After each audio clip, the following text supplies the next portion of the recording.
Hey guys, I've been doing some testing on the PTR, mostly focusing on a fire generator build.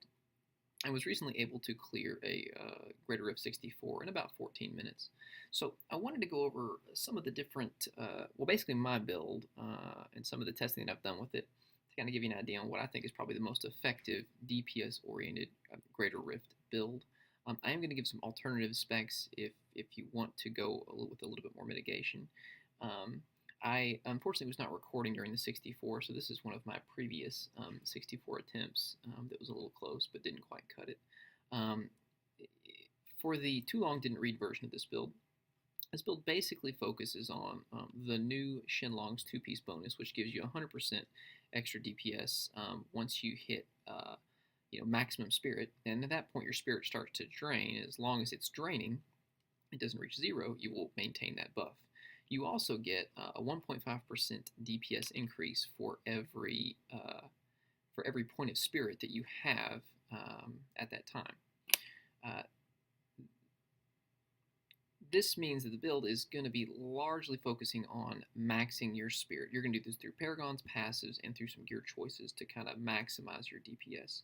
Otherwise, you're going to stack fire damage with some on your gear with things like Mage Fist and Cinder Coat, as well as using Raymond's two-piece bonus to and Focus and Restraint, which are kind of multiplicative with your DPS as well. So at this point, I'm going to stop the video and I'm going to go into my gear so we can take a look at what my gear choices are for this build. Okay.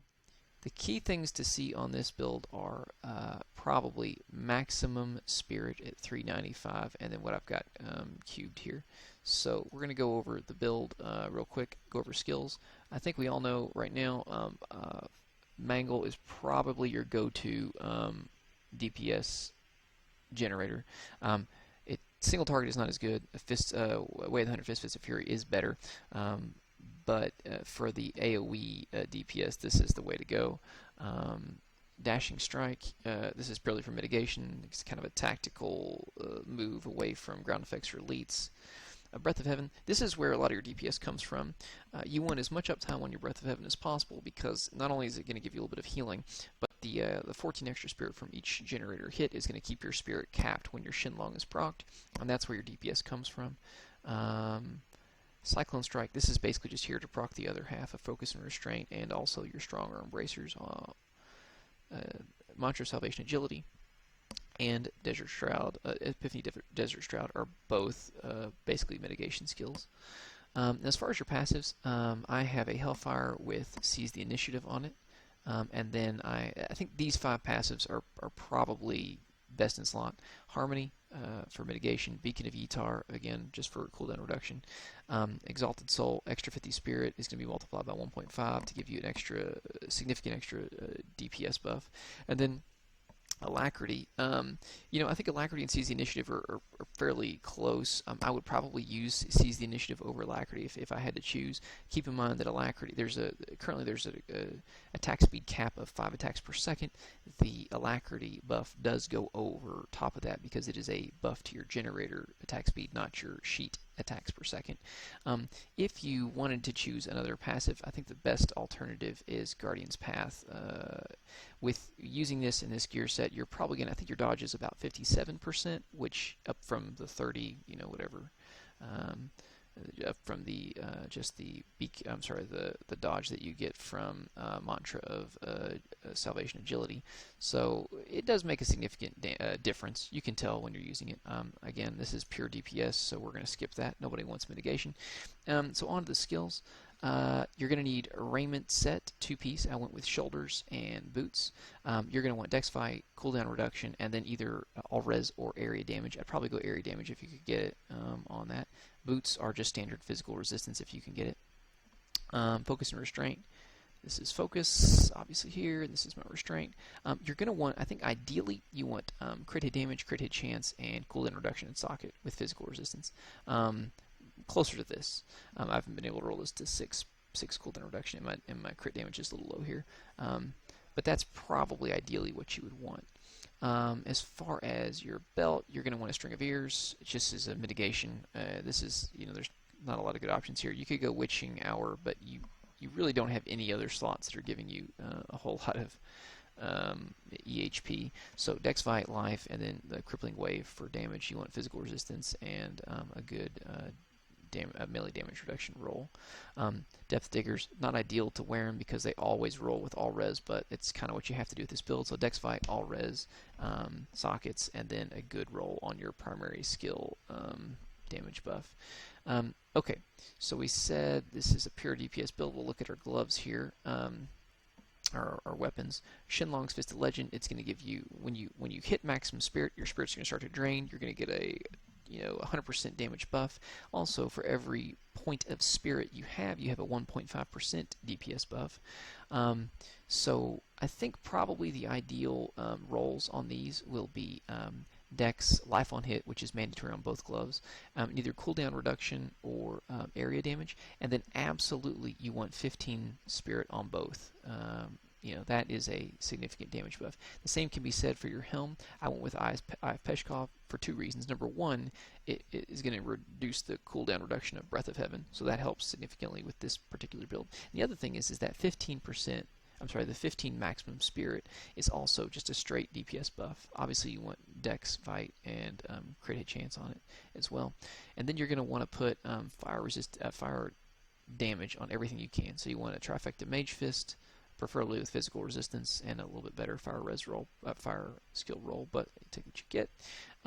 You want a good Cinder Coat with, probably the priorities here are higher fire skill damage. That's probably the key thing.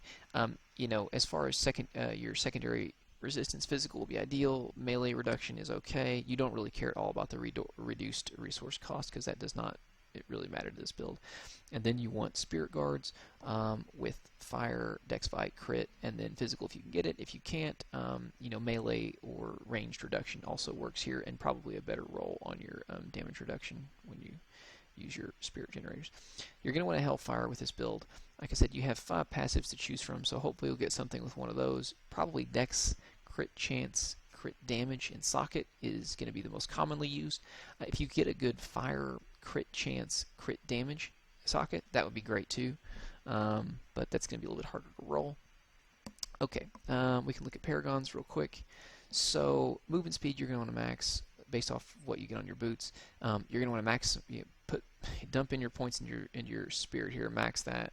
That's another 1.5 times this 50 spirit, and then just start maxing Dex after that. As far as offense, early on in the game I did attack speed and cooldown reduction. Once I got that on my gear, I just re-geared a little bit, and I think you'll want cooldown reduction, crit chance, crit damage, and then attack speed. As far as defense, you're going to want to go the same as always, all res, armor, life, and then life regen.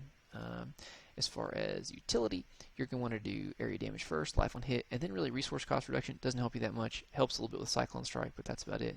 And Gold Find. So go to your gems. So what you're going to want to do, there's really only 3 gems that work well with this build. Bane of the Trapped. Simplicity Strength is nice because it gives you DPS buff and a little bit of life regen. And then Bane of the Stricken. I've tried switching out some of these with Pain Enhancer. Doesn't seem to do much. Without Bane of the Stricken, your boss, I think, okay, with Bane of the Stricken, my level 63 boss Wraith Guardian kill was a little bit over 60 seconds.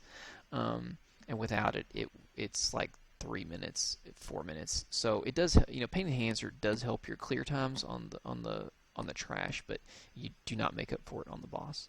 Okay. So we said there's a little bit of variability to this build. If you wanted some extra mitigation, you didn't want to go pure DPS, I'd probably drop Alacrity for Guardian's Path. We're not going to do that now, but that's probably what I would do. If you still felt like you needed more mitigation, I'd probably switch in a Luark's Crown for the Eye of Peshkov. That way, you have a little bit more uptime on your Epiphany, which helps, and as well as your Dashing Strike too. It does make a significant difference. Another thing that I did, it definitely feels a lot better. I'm not sure if it's worth it. Is to put in Inna's two set, the Inna's 2-piece set bonus, where you get the double effect of your mantra. This is nice because this double bonus from your mantra also applies to your group members, so it's pretty handy in groups. If you do that, I would definitely use Inna's Radiance. It's a since it's a spirit stone, you can roll maximum spirit on it, so I would probably drop that in here. And then you just want some, you're probably going to take off your chest piece here and put in, uh, the second half of Inna's. Now for me, my gear set, it's probably better for me to put a raiment here and then get rid of these boots for these guys here. So I've got my Inna's two-piece set here with these here. I've got my raiment with my shoulders and my physical resistance chest. I went with life percent because I'm trying to get that bonus from simplicity strength. You could also do elite damage if you went this way. Now I've seen some other people play this, and I don't really use this build. I've played around with it. I didn't think it worked as well. It wasn't as smooth for me. But another option you can do is you can go full on 4-piece in as bonus. So you're going to get that base effect of all 4 mantras. So you're going to drop in the belt. You're going to lose your mage fist. Okay. So you've lost a lot of damage because you've lost your mage fists and your cinder coats. And because of this, you don't really need a mantra of salvation agility. So you can drop this for a little bit of a damage buff. Go over here, drop in Inner Sanctuary, Forbidden Palace. That's nice because you get the damage mitigation and you get the damage boost when you're inside the little Forbidden Palace circle. We're not going to do that though because we said our build is straight DPS. So we're going to drop this stuff up here. I think this build is definitely higher. You could do higher than what I've done. It's got some potential to go a little bit higher. As far as grouping, it's not so good in groups because I didn't go over it, but what you've got cubed is you got your Flying Dragon that's cubed. You've got your Strong Arm Bracers, which is again just for DPS. When you hit that Cyclone Strike, you get a little bit of buff on the enemies there. And then you need Unity. In groups, you could lose that Unity, so you don't really have a lot of other good options. I think that you could use an Immunity Amulet if you wanted to. You could do Band of Rude Chambers, which is nice, because then with that extra spirit, you don't typically need Breath of Heaven. You could drop that for, again, Forbidden Palace, or maybe you could drop in Fire Ally for a little bit of damage boost there. Another option is to use the Oculus Ring, because you get this little damage buff when you're when you guys kill a monster. You get at least a chance to create that 40% damage buff. But again, in 60 plus, you're basically going to have to drop out all your gems and put in diamonds because it's a little rough there. Anyways, that's the build. I think people will be able to do a little bit higher than what I've done for sure. There's a handful of people that are in and around me or a little bit above me on the PTR. It'll probably get into the mid or high 60s, especially as people get at Paragon 1000 and 1200. I personally find this playstyle to be a little bit more engaging than Juliana's, because with that you basically just 7-sided strike, DPS them. In the downtime between it, you try to assimilate, and that's pretty much it. With this, you are dashing around, you're cyclone striking people in, you're really keeping a good eye on your spirit down here, because you don't want your spirit to look like this. Just for whatever it's worth, you would think that this is a majority of the way full, but it's really not. You're only at 300 when you're at this level, so that is a huge. You still have a ways to go. You want it basically capped almost the entire time you're engaged. So that's a cool build. I've had a lot of fun with it. I'll probably keep playing it on live. If you guys have any questions, feel free to post them below. I have tried combining Juliana's 2-set piece with this, and I did not find that it. I was not impressed with it. It works a little bit better at lower greater rifts and not so great in the higher greater rifts. Anyways, that's it. Hope you guys enjoyed the video. Good luck out there.